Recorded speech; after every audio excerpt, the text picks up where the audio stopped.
Review அப்படிங்கிறது எல்லாருமே எதிர்பார்த்து முன்னாடி வந்து ஓகே படம் எப்படி இருக்கு நம்ம நம்பக்கூடிய ஆட்கள் சொல்லக்கூடியதை நம்ம பார்த்துட்டு போகணும் அப்படிங்கிறது இருக்கு. அதை எந்த அளவுக்கு கையாளணும்னு நினைக்கிறீங்க சார்? இல்லைங்க, இப்போ முழு சட்டை மாறன் போன்றவர்களுடைய விமர்சனங்களை நீங்கள் தொடர்ந்து கவனிச்சிங்கன்னா பெரும்பான்மையான படங்களை அவர் வந்து நெகட்டிவாக தான் சொல்லுவார். பட் அவர் சொல்கிற விதம் அது நல்ல ஃபன்னாக இருக்கும். அப்போ அதை ஒரு திரைப்படத்தின் ஒரு காட்சி மாதிரி தான் எல்லாரும் பார்க்க வராங்க. அவர் சொல்கிறத யாருமே வேத வாக்கா எடுத்துக்கிட்டா ஐயோ அவர் சொல்லிட்டாரு இந்த படத்தை நம்ம பார்க்க வேணாம்னு யாருமே சொல்லல. ஓகே. அப்போ அவர் வந்து கழுவி ஊற்றின பல படங்கள் இங்கே வெற்றி படங்களாக மாறி. கரெக்ட். அதே நேரத்தில் பல படங்களை பாராட்டியும் இருக்கார்.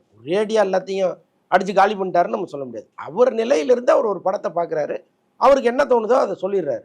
பட் அவர் சொல்கிறத வேத வாக்கா கருதி இங்கே பல பேர் வந்து அவர் வேணான்னு சொல்கிற படங்களுக்கு போகாமல் இருந்திருக்காங்களான்னா இல்லையே. ஆமாம். அப்போ எதுக்கு நீங்கள் அதை பற்றி பயப்படணும்? ஓகே. நான் எல்லா விமர்சகர்களுக்கும் அதை தான் சொல்கிறேன். ஓகே. எல்லாமே இப்போ விமர்சனத்தை பொறுத்தளவுக்கு பொதுமக்கள் வந்து பார்ப்பாங்க, ரசிச்சுட்டு போயிடுவாங்க, அவ்வளோதான். அது ரசிப்பதற்கான ஒரு ஏரியா தான் அது. படம் வேற, அது வேறு. ஓகே. அது வந்து எந்த விளைவும் ஏற்படுத்தாதுங்கிறது என்னுடைய தனிப்பட்ட கருத்து. ரொம்ப காலமாகவே நான் சொல்லிட்டு இருக்கேன். ஆனந்தவுடனில் ஒரு விமர்சனம் வந்துகிட்டு இருந்தது இல்லை. ஆனந்தவுடன் 60 மார்க்கு 70 மார்க்கு 40க்கு மேலே கொடுத்த மார்க்கெல்லாம் நீங்கள் போய் பாருங்க, எல்லா படமும் ஓடி இருக்கான்னு பாருங்க.